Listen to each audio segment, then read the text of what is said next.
Hi guys. Hey, look, it's great to be meeting with you today. Many of you know my name's Kate Winchester. I am actively promoting ethical and sustainable training through the incorporation of positive reinforcement. And I've been holding monthly Zooms for I think about a year now. And I cover topics that are related to positive reinforcement and how we can look at applying this to our training and our work with either as riders or owners or coaches. And I've started recently moving into topics that I can see potential for taking some of the learning from these topics and bringing them into our work as coaches and trainers. And some of you will have seen my recent one where I investigated a research paper, and we dug around into that and took some tools that we can then apply to our training. So, I'm really passionate about making connections between what we can, other industries, other areas, other resources.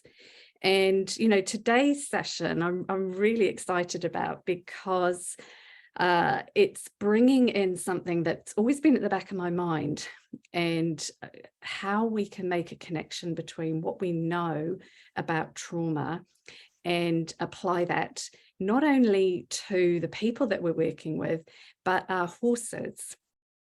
So I was recently exposed to a very interesting training session for behaviour analysts on making connections between trauma-informed care, which is commonly referred to as TIC, and our practice as behaviour analysts. And what came straight up to me was, oh my gosh, this has got so much potential to be applied with equestrians, with coaches and with trainers. So I had a chat with my friend and colleague, Tracey Collins from Pathlight Psychology. And it's super exciting to be collaborating with her this morning. So I'm just going to hand over to her so she can introduce herself and give us a little bit of her background. Hi, Tracey. Hi, Kate. Good morning on this freezing cold morning. Look at us with our woolen jumpers on, trying to keep warm. I'm delighted to be here and talk about this because it is so incredibly important to be aware of trauma, both for ourselves and other humans and other creatures. So who am I? I'm Tracey Collins from Pathlight Psychology, as you said, Kate. I'm a clinical psychologist, and I have a background in behaviour analysis, similar to Kate, and I also was trained as a clinical psychologist.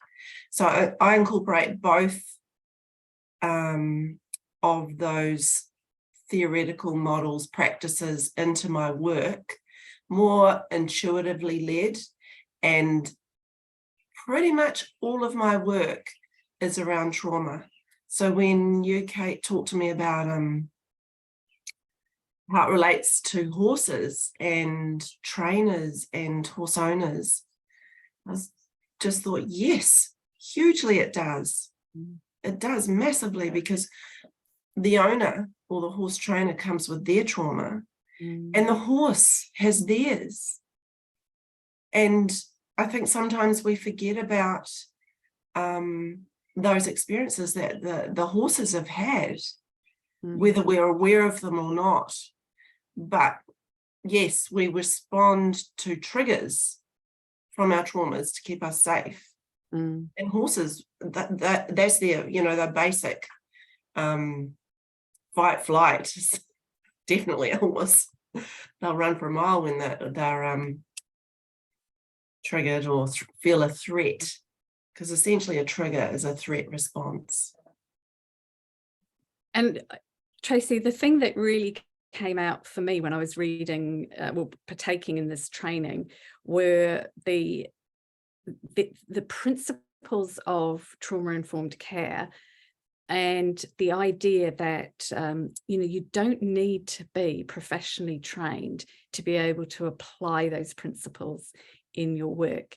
And I think this is something that I've noticed, and I noticed it during COVID as well. It was the feeling that unless you were trained, you couldn't actually support people who were having traumatic experiences, or, it was like, we need to bring in the professionals.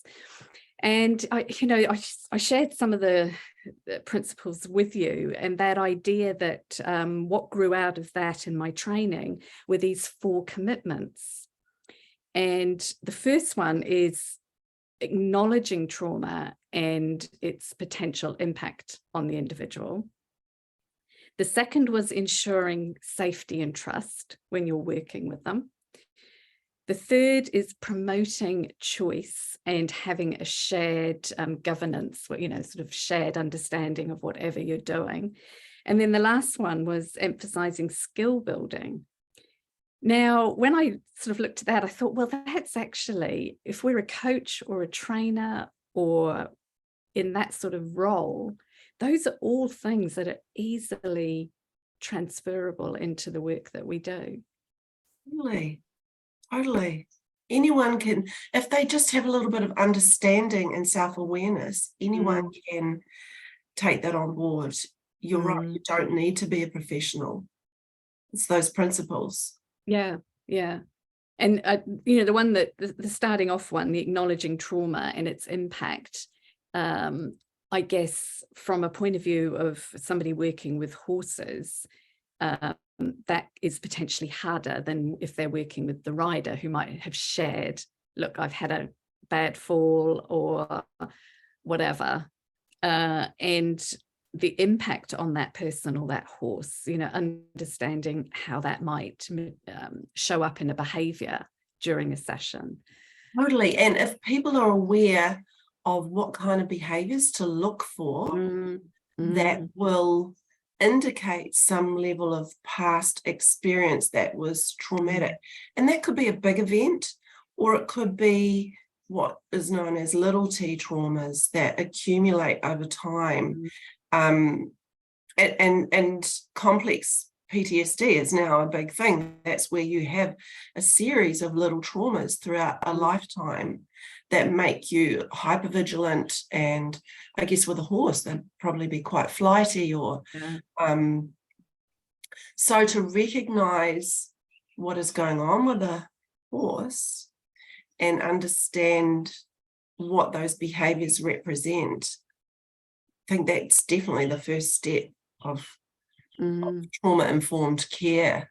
And even as humans, we have so many traumatic experiences that hurt us or frighten us or threaten different things about us, attachment to people in our relationships. They accumulate over time, and you might think, oh, I've had no trauma. But if you stop and really go back through your childhood, you can see different situations that have impacted the way that you relate to others. And that also aligns with animals and horses. So someone is aware of possibilities of that in their background because of an indicator of some big behavior. And that's where trauma comes in. When we have a big behavior happening where the emotions or the response seems way bigger than it should be for the context and what's going on, then, hey, that's when a trainer can go, hey, what's happening here? This is an indicator that I need to do this. You love it. Yeah. And I was just jotting down, a common expression is, it just came out of the blue. He did it for no reason. I said, oh, maybe. And that's, a great example of that. For the context, it seems ridiculous, but that's not to say that something hasn't been triggered from a previous trauma. And the other one, going back to, the people and the impact of early childhood experiences and, connections with family. There's another one that I'm quite intrigued by, which is, and I think you and I did talk about it, the connection or the impact when you're working with an animal and it doesn't do as it's told, and how that can trigger stuff in the handler, the coach. I've heard of it. Well, I've experienced actually with my dog. Not so much with my horses, because I've worked through a lot of that. But yeah, that triggering something in you from previous experiences. And there was quite a sad example of a woman who was caught on camera abusing her horse. It was all over the media. They had a field day with it. But my first thought was, people don't do that for no reason. Yeah. She'd come out of the ring and the horse had obviously done something, and she'd been sent out, she'd been disqualified or whatever. And I thought, there's an example of somebody overreacting in a situation and having compassion for that person, even though they're doing something horrendously wrong. Yeah. Just pick it apart, because people don't do that. That's No. not normal behavior. Yeah.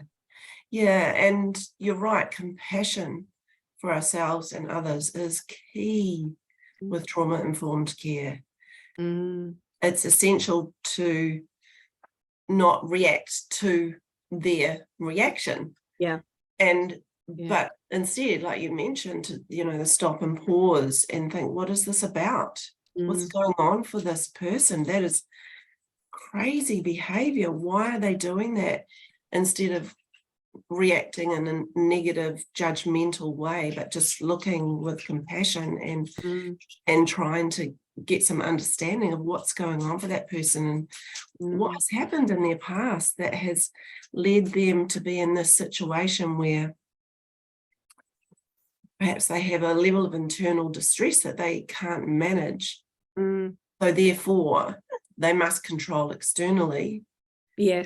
And that animal is the thing that they must control to get, management of their own internal feelings. And if that's not happening, then it's just going to escalate, bounce off each other. Yeah. And it's so hard to pinpoint exactly where that originates from. And do we need to? Not necessarily. And especially with horses, you can't, if you're changing owners, you can't establish what has happened really early in that animal's life.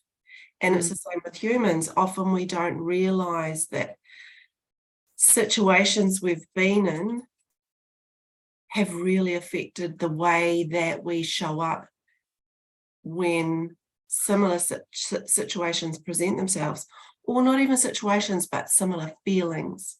Because the feelings we get and that response, that physiological response that we get when we're triggered or upset or have big emotions, that's our body's warning. It's trying to keep us safe, because in the past, we ended up in a situation where we felt upset or hurt or angry, or something went wrong for us. So our brain is warning us, hey, this is a dangerous space right here.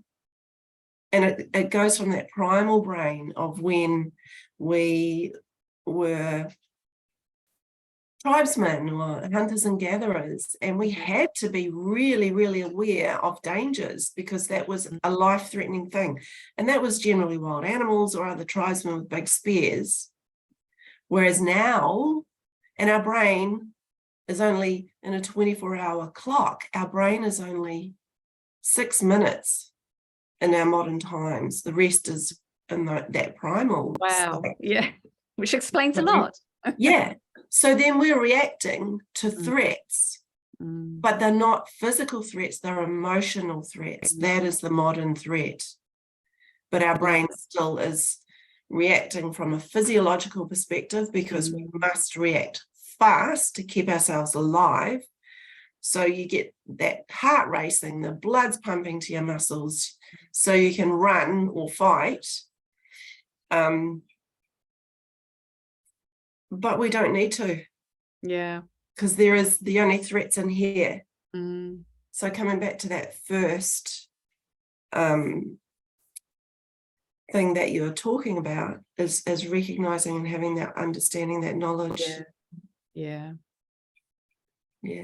No, that's really interesting that you've raised that, because a common thing that we do is when we get those warning signs, we actually try and push through it. Yeah. And, I've often said to people, I used to say it to parents, and I'm sure you've said it before, is, when you get in that state, step away, step away from the horse, step away from the child, because you're actually only going to escalate things, really.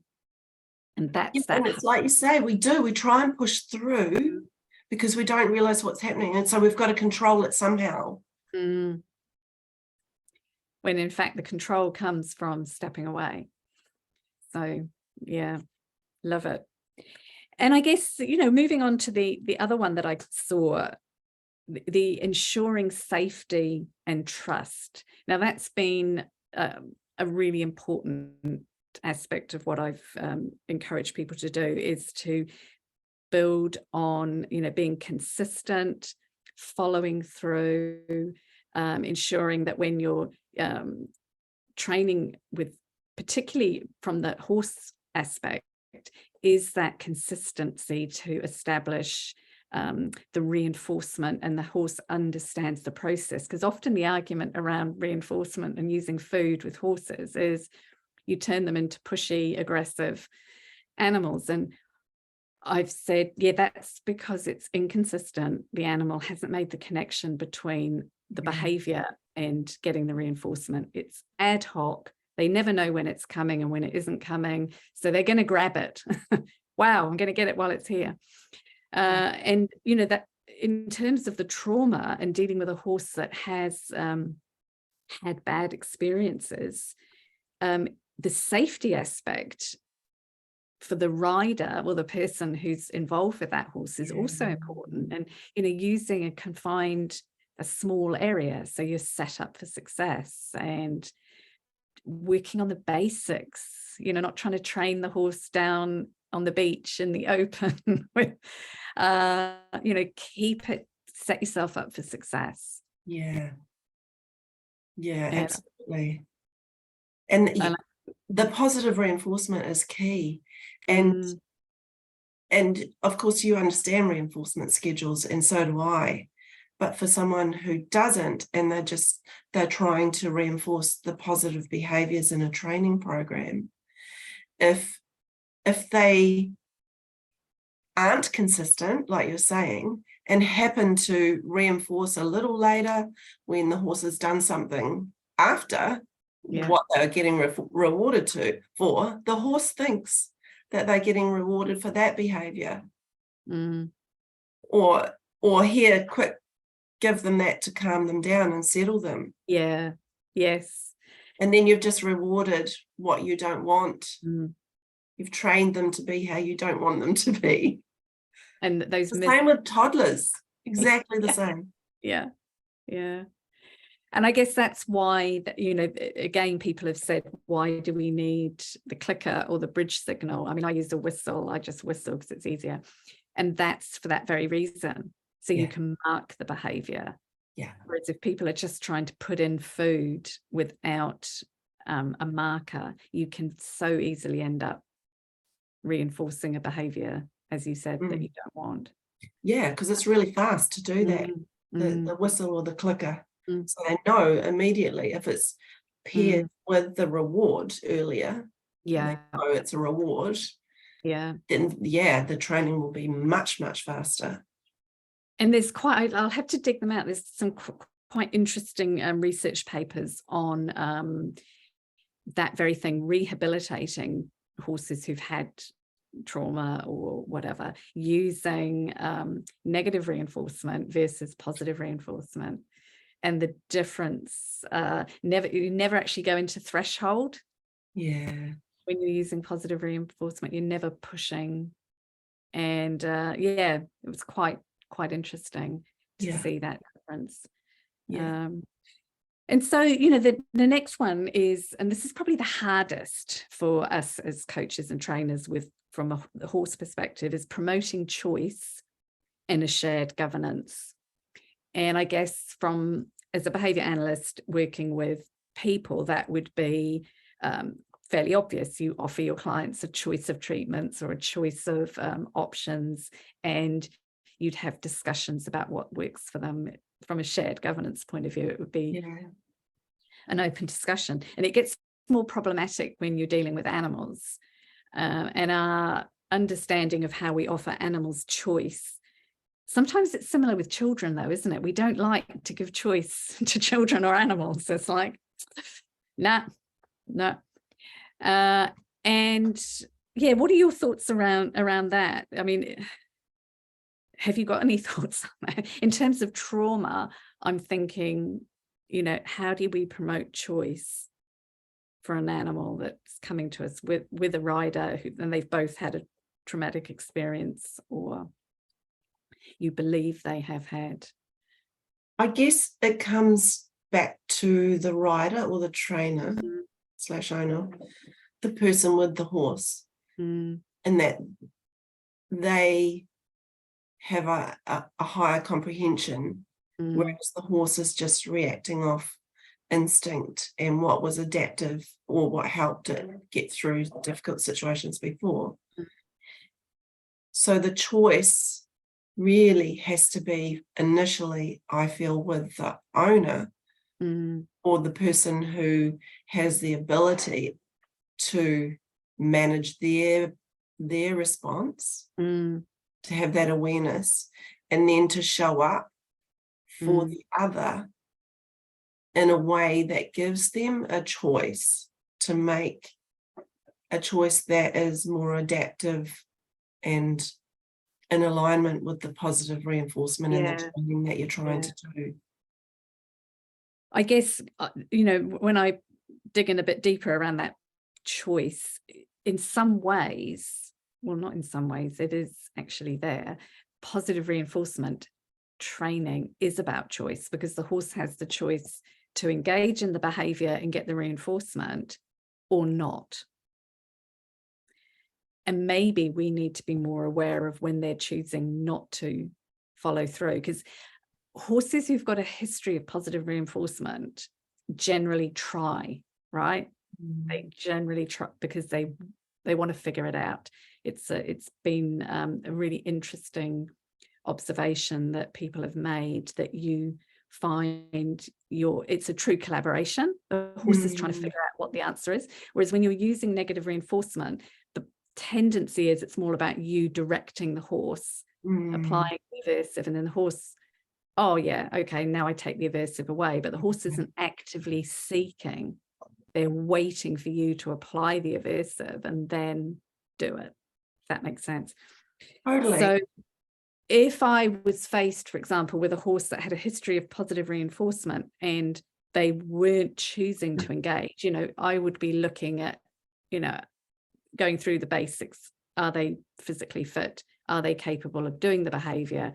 Am I reinforcing on a high enough schedule? Blah, blah, blah. But then another consideration might be, am I asking them to do something that they don't want to do? Because if I go back to acknowledge trauma and its potential impact, hey, perhaps this horse has had a previous, so that could be something else to add to that list when our animal isn't engaging. Yeah. Maybe it's none of those things. Maybe this is a trigger. Maybe we're asking them to do something. And often this could come up in an external, from home rather, you know, a new environment, water, scary objects, I don't know, you know, and then we might be going, oh, perhaps give them the benefit of the doubt. Perhaps there's been a previously traumatizing experience. So maybe that's another way of looking at it. You know, the animal is telling us they don't want to do it. They're choosing not to do it. And I wonder why. It's interesting. I'm listening to you, Kate, and all these things you're talking about with the horses. And I've had horses in the past, but I haven't trained, or I'm not the expert that you are, but in my brain, all I'm thinking about is children, because I Yeah. work a lot with children. So, and it's exactly the same thing. And children thrive on positive reinforcement. And if you can calmly sit with them through their big emotions and reinforce for things that you want them to do, if you like, rather than the negative reinforcement of taking away their discomfort to get what you want Love or it. what they want. It doesn't work quite as well. And that's where it's so important to be aware of that other person and what they're experiencing, so that you can respond in a way that helps both of you. Yeah. And builds the trust. You know, imagine sitting with a child who is really distressed and screaming, and just calmly sitting next to them with your hand on them, waiting. They're reassured. You're not leaving. It's okay.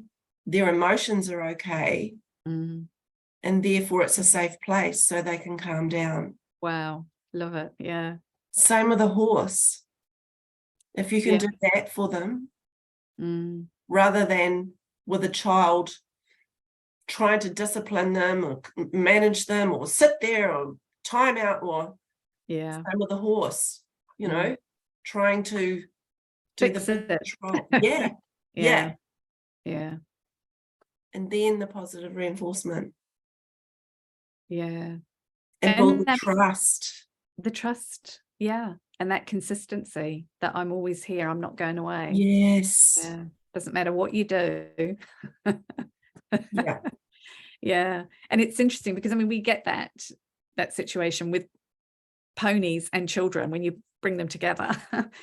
And yes, it often is. I often think it's adults and parents wanting to fix things, make things better, stop the emotions that they don't like. Yeah. And totally, you know exactly what I'm meaning because of your work with children when you worked in the Ministry of Education as a psychologist. So you know what I'm talking about completely, don't you? And that's the message that I'm always saying to people. This is so much bigger than horse training. So much bigger. And I think that's the beauty of looking outside and being able to bring stuff. And I'm always talking to people about making connections. The more connections you can make in your world between what you learn somewhere else and what you're doing, and all the more sense you can make of things. And the more growth, I think, out of it. Absolutely. Expand. I'm just thinking, like, as someone with a horse who's trying to train a horse or ride or whatever, you have the opportunity to really look inside yourself at your own responses to what's going on and question that and do and do the, you know, take that opportunity to do the work on yourself and look at your big emotions and why am I reacting to this horse like this? What is going on here for me? How does this, because your horse is just one example of one of your relationships in your life. Yeah. And the way that you react to your horse, it's going to be a similar pattern to how you respond to that and what's going on with your horse and all your other relationships, work, intimate partner, children, friends, colleagues. So true. So true. Yeah. So it's a real opportunity for both, you know, for you to look at yourself and to beautifully walk alongside that horse's training, compassion and love, and build that trust. Wow. And, you know, you kind of hinted at it there with this ongoing training and where we're going from. The final commitment is that emphasis on skill building. Now I thought, well, there we go. Rather than drilling down on the problem, is how can we maximize what the animal and the person know already, which is that zooming out, isn't it? Strengths-based. And saying, well, what have we got here? What can we work with? Whereas we're very good at working around deficits, aren't we? And this is very common. I see this with people with horse training. You know, my horse can't do this, won't do this.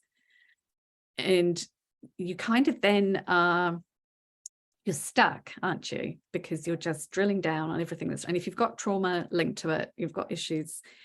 Whereas if we can say, well, what's working? What can you do? What is he able to do? And emphasize on building on that. And from a behavior analyst point of view, it's all about saying, well, where's our starting point? And can we teach an alternative behavior?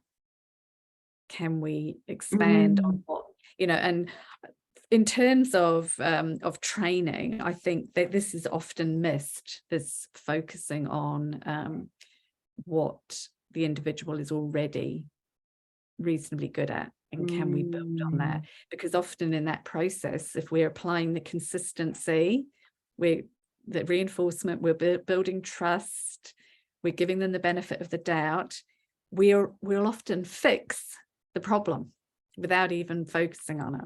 And I've had personal experience of that with one of my horses who was absolutely hated leaving the herd. Separation anxiety through the roof. But I found that once I was using positive reinforcement with her consistently, it was, oh, I'm coming out to do good stuff. I don't care about the guys. And I never actually had to cure it or focus on it at all. It was fixed through the consistency, and she enjoyed what she was doing, which is another thing that I think we need to be aware of if we're going to when we're dealing with trauma. We want our interactions with the individual to be fun. Yeah. So we're not re-traumatizing them by trying to make them do something that they don't want to do. Totally. Yeah. Yeah, for sure. And I mean, I'm sure you've seen that with some of your clients, you know, who've had a traumatic experience. People don't understand it, and then they're in school or they're in their work environment and they're being put through a similar experience without that understanding from the people around them. And maybe if we had this commitment as just part of how we operate when we're teaching and training, we might eliminate some of that, because we can then come in with the expectation that everybody is potentially coming to us with some form of trauma, which goes back to what you said, compassion, you know, having that compassion. Yeah. Yeah. I mean, show me one person who has never had big emotions. Yeah. Wow. Thank you so much, Tracey. What a morning. What a discussion. Yeah, it's a good thing to talk about, Kate. It really is. Some great if people could have more compassion for others and themselves, especially. Yes. What a different world this would be. Yeah. And funnily enough, that's a cue for people to listen to my previous one, which talked about compassion and self-compassion, and embracing your imperfections as part of being human. Yeah. So, Tracey, if anybody wants to reach out to you, how can they get in touch with you? They can email me at contact@pathlightpsychology.nz. Okay. That's probably the best way they can get in touch with me, or they can go to my website, which is pathlightpsychology.nz. I'll add the links in. Oh, great. I've got a lot about my background and stuff there, and the services that I offer as a psychologist. And my phone number should be there as well. So anyone's welcome to try and give me a call or text me, or happy to help. Brilliant. And yeah, I might be having to call on you again. Might have to do another one and go into a bit more depth, maybe. Yeah, I think so. I think so, Kate. Because Fascinating. we haven't really touched on the skills part. So how be compassionate, show up for your horse, all the rest of it. How do this? Okay. Watch this space. Yeah. Thanks so much, Tracey. Really appreciate your time this morning. And My pleasure. To catching up with you again soon. See you, Kate. Bye.